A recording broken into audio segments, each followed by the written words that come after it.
జిల్లా రంగాలు ఇవాళ రాష్ట్రాన్ని దివాలా తీపించిండ్రు 7 లక్షల కోట్ల అప్పు చేసిండ్రు ఈ రాష్ట్రాన్ని కుక్కలు చెప్పిన ఇస్తరాకులాగా చేసి ఈ రోజు ప్రభుత్వ ఉద్యోగస్తులకు జీత భత్యాలు ఇవ్వలేని పరిస్థితి ఉంది మా బట్టన్న రోజు పొద్దున్నే లేచి గల్లపెట్టని చూస్తే దాంట్లో ఏంది లేదు మొత్తం గుల్లై ఉంది ఉద్యోగస్తులకు జీతాలు ఇవ్వాలి ఎట్లా బట్టన్న అంటే ఆయన అక్కడిక్కడ చూస్తున్నాడు రోజు రూపాయి జమేసి వాళ్ళకి జీతాలు ఇచ్చే పరిస్థితి అయినా పింఛన్ ఆపలే జీతాలు ఆపలే లేకపోతే పేదలకు జరిగే సంక్షేమ పథకం ఆపలే రైతు బంధు పథకం ఆపలే ప్రతి సన్నాజోడు ఇంకా రైతు బంధు వేస్తలేడు అన్నట్టు పోయిన సంవత్సరం మార్చి 31 వరకు కూడా ఆ సన్నాసుడు రైతు బంధు వేయలే ఫిబ్రవరి ఆఖరి వరకు మొత్తం రైతు భరోసా పథకాన్ని వేసే బాధ్యత మనది మీ అభిమానంతో ఫిబ్రవరి నెలాఖరు వరకు ఈ తెలంగాణ రాష్ట్రంలో ఉన్న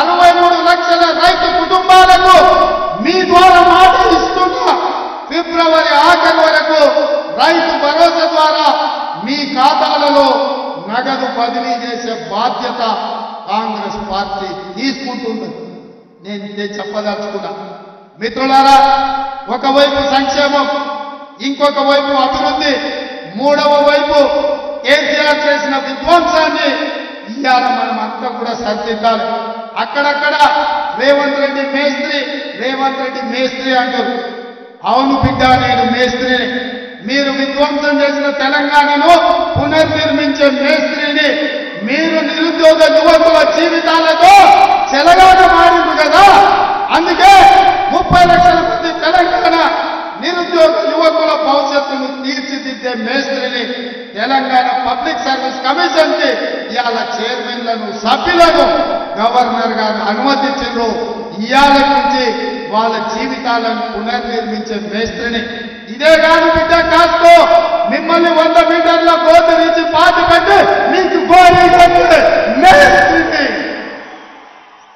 మిమ్మల్ని గోరీ కట్టే మేస్త్రిని నేనే బిడ్డ ఈ నెల చివరికి ఇంద్రవల్లిలో ఆదిలాబాద్ జిల్లాలో వస్తున్న కాసుకోండి బిడ్డలారా మీకు గోరీ కట్టం మా వెడమ బొత్తు ఖానాపూర్ ఎమ్మెల్యే ఇందిరమ్మ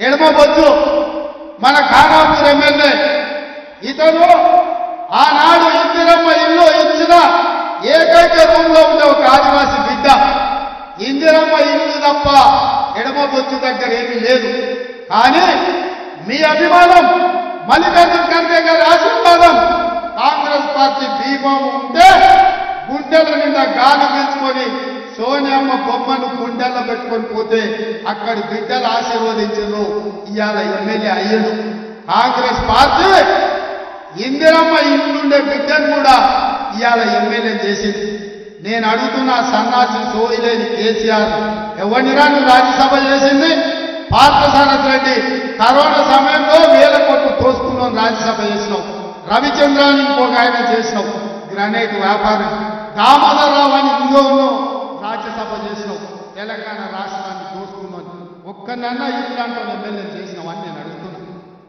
ఇవాళ 64 మందిలో ఇట్లాంటి వాళ్ళు 20 మంది ఉన్నారు పేదోళ్ళ బిడ్డలు దళితుల బిడ్డలు గిరిజనుల బిడ్డలు ఆదివాసుల బిడ్డలు బలహీన వర్గాల బిడ్డలు ఇవాళ ఇందిరమ్మ రాజ్యాన్ని నమ్ముకుంటే మందుల సామ్యాలు ఉండడం వేదిక మీద ఒకవేళ ఉంటే తుంగతుర్తిని మన నల్గొండ జిల్లాలో జేబులో 50,000 రూపాయలు మందుల సామ్యాలు తెలంగాణ ఉద్యమంలో ఉన్నాడు ఒక మాదిగ బిడ్డ 50,000 రూపాయలు జేబులో లేకపోయినా ఇందిరమ్మ రాజ్యంలో మల్లికార్జున ఖర్గే గారు బీమానిస్తే 60,000 ఎంత మెజార్టీ 50,000 రూపాయలు లేకపోయినా 52,000 మెజార్టీతోనే ఎమ్మెల్యే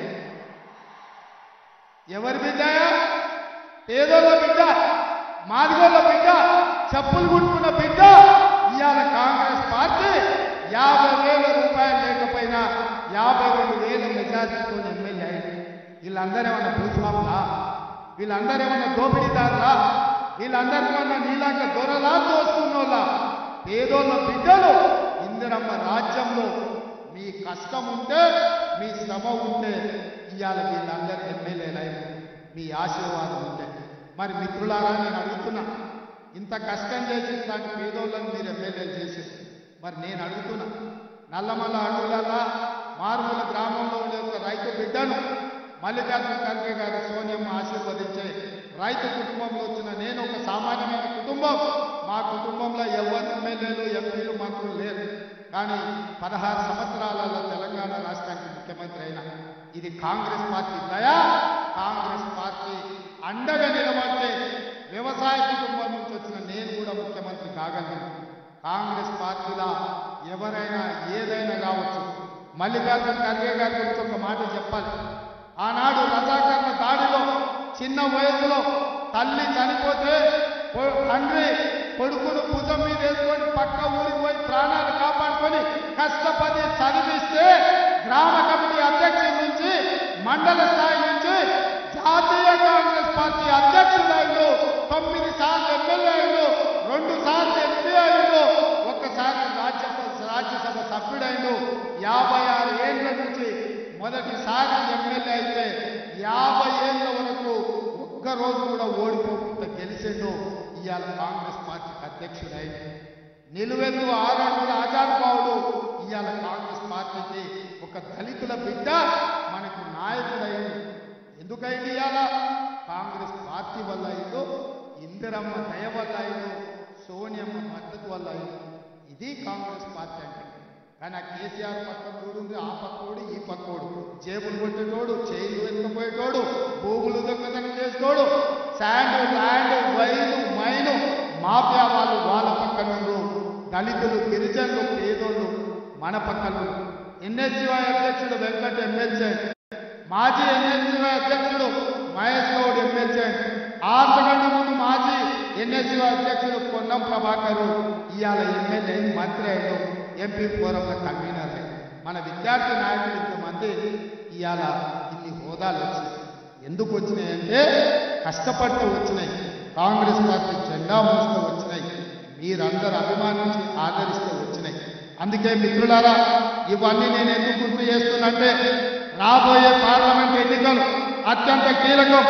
దేశం కోసం ప్రాణాలిచ్చి ఈ దేశం కోసం పదవులు త్యాగం చేసిన మన రాహుల్ గాంధీ గారు మణిపూర్లో ఈ భారత్ జోడో న్యాయ యాత్ర మొదలు పెట్టిండు. మణిపూర్ నుంచి మహారాష్ట్ర వరకు వారు పాదయాత్ర చేస్తుంటే ఓర్వలేని ప్రభుత్వం అస్సాంలో వారికి అడ్డంకులు కల్పిస్తుండ్రు. ఇవాళ మోడీకైనా కేడీకైనా గుణపాఠం చెప్పాలి. రాహుల్ గాంధీ గారిని ఈ దేశానికి ప్రధానమంత్రిని చెయ్యడానికి మీరు సిద్ధమా? రాహుల్ గాంధీ గారిని ప్రధానమంత్రి చేయడానికి మీరు సిద్ధమా? మీరు సిద్ధమైతే మనం తినే తిండిలో, మనం పీల్చే గాలిలో, మనం వేసే అడుగులో పట్టుదల ఉండాలి, పౌరుషం ఉండాలి, పోరాటం ఉండాలి. రాబోయే ఎన్నికలలో 3 రంగుల జెండా ఎగరేయాలి. ఈ పోరాటంతో మొన్న గోల్కొండ కిలా మీద 3 రంగుల జెండా ఎగరేసినాం. ఇవాళ నుంచి రాబోయే పార్లమెంట్ ఎన్నికల వరకు మనం కష్టపడాలి. తెలంగాణ రాష్ట్రంలో 17 పార్లమెంట్ ఉంటే కనీసం 14 సీట్లైనా ఈ తెలంగాణ రాష్ట్రం నుంచి గెలిపించాలి. అప్పుడే ఢిల్లీలో ఎర్రకోట మీద 3 జెండా ఎగరేస్తాం. దానికి మనమందరం కష్టపడాలి. మనం కష్టపడాలి అని అంటే మనమందరం కలిసి పని చేయాలి. ఇంతకుముందు కేసీ వేణుగోపాల్ గారు అంటున్నారు, ప్రభుత్వం వచ్చినాక కార్యకర్తలు ఎందుకో చల్లగున్నారా, ఇంట్లో వండుకుంటూరు, ఏంది నీ సంగతి అని అంటే నిన్నమననే కదా గెలిచారు, ఉత్సాహంతో దుక్కులాడి అలసిపోయి ఉన్నట్టున్నారు. అంటే అదేం కుదరదు, నువ్వు వెళ్లాల్సిందే. ముఖ్యమంత్రిగా ఒక రోజు రాష్ట్రాన్ని నడుపు, పిసిసి అధ్యక్షుడిగా ఇంకొక రోజు గ్రామాలు తిరగని వారు నాకు ఆదేశాలు ఇచ్చింది. వారి ఆదేశమే శిరోధార్యం. వారి ఆదేశాలను తీసుకొని బయలుదేరుతున్నా. ప్రతి వారంలో రోజు రోజు మీ జిల్లా పర్యటనలు వస్తా, 17 పార్లమెంట్లలో సమావేశాలు పెడతా. వారంలో 3 రోజులు మళ్ళీ మీ రేవంత్ అన్నగా మీ మధ్యకు వస్తా, మీతో ఉంటా, మీతో కలిసి నిలబడతా, మీతో కలిసి కొట్లాడతా. బిల్లా రంగాలను తెలంగాణ సరిహద్దులు దాటే వరకు తరిమి కొట్టడానికి నేను వస్తా. మొన్నటి ఎన్నికల్లో ఓడించినాం. ఈ ఎన్నికల్లో తెలంగాణ సరిహద్దులు దాటే వరకు తరుముతాం. ఈ కార్యక్రమాన్ని వచ్చే వారం నుంచి ఇంద్రవల్లిలో మొదలుపెట్టి వేదిక మీద ఉన్న నాయకులందరికీ ఆదేశాలు ఇస్తున్నా. కిందున్న కార్యకర్తలందరికీ సవినయంగా విజ్ఞప్తి చేస్తున్నా. మన పోరాటంలో ఇప్పుడు ఇంటర్వెల్ మాత్రమే, అసలు సినిమా ముందుంది. ఇంటర్వెల్ అయిపోయింది. ఇంద్రవల్లి నుంచి ఇంటర్వెల్ తర్వాత మళ్ళీ కథ మొదలవుతుంది. ఎవరేందో తేలుద్దాం. బిల్లా రంగాలు చాలా మాట్లాడుతుండ్రు. చార్లెస్ శోభరాజు మాత్రం దుప్పటి కప్పుకొని బోర్ల బొక్కల వన్నీటు. అందుకే నేను అంటున్నా, బిల్లా రంగాలు కాదు, చార్లెస్ శోభరాజును రమ్మని అంటున్నా. మొన్న అంటుండు ఒక ఆయన, మా పులి బయటకు వస్తుందని. బిడ్డ, మా పులులు బోన్ పట్టుకొని సిద్ధంగా ఉన్నారు.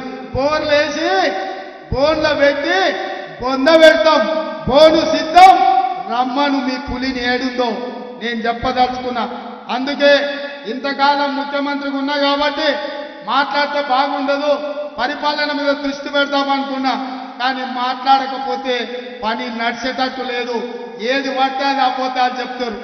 అభ్యర్థులను మారిస్తే మేము ప్రభుత్వం వచ్చేదని మేము అదే చెప్పినాం. రా నాయన, మీ కుటుంబాన్ని మారిస్తే తప్ప తెలంగాణకు మేలు జరగదని. మార్చాల్సింది మిమ్మల్ని. సిద్దిపేట మారవాలి, సిరిసిల్లలో మారవాలి, గజ్వెల్లో మారవాలి. కామారెడ్డిలో పొడుస్తా పీక్తా అన్నాడు. నేను వస్తున్న బిడ్డ నిన్ను ఓడగొడతా అన్నాడు.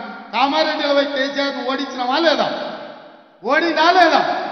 అందుకే మనం సచ్చినా సరే శత్రువుని చంపాలంత పట్టుదల ఉన్నోళ్ళం మనం. అందుకే రేపటి ఎన్నికల్లో మోడీ వేరు, కేడీ వేరు కాదు, రూపాలు మాత్రమే వేరు. వాళ్ళు ఇద్దరు ఒకటే, నాన్నకి బొమ్మ బొరుసు లాంటి వాళ్ళు. రేపు అప్పితప్పి ఒకటో రెండో కేసీఆర్ గెలిచిన ఢిల్లీకి పోయి మళ్ళీ అవి మోడీకే ఇస్తాడు. ఎందుకంటే మారు బేరగాడు.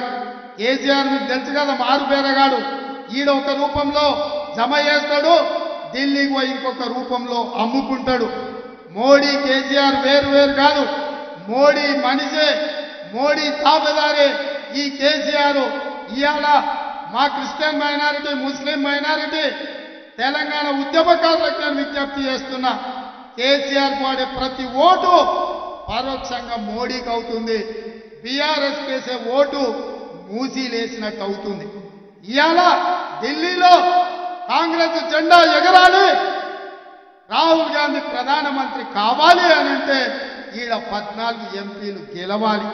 అప్పుడే ఈ దేశంలో మళ్ళీ కాంగ్రెస్ ప్రభుత్వం వస్తుంది. 10 ఏళ్ల నుంచి మోసం చేసిన మోడీని ఓడగొట్టాలి. ఓడగొట్టాలి అంటే మనం అందరం కష్టపడాలి. మరి మనం కష్టపడాలి అనంటే మీరందరూ సహకరించాలి. మిత్రులారా, సిద్ధమా? సిద్ధమా? సిద్ధమా? మరి మీ అందరి తరఫున కేసీఆర్ కు, హరీష్ కు, కేటీఆర్ కు సవాలు విసిరాలా? వచ్చే వారం నుంచి మొదలు పెడదామా? మొదలైనట్టేనా? కేసీఆర్ కాస్కో, నీ ఆట మొదలైంది. కొన ఊపిరితో ఉన్నావు.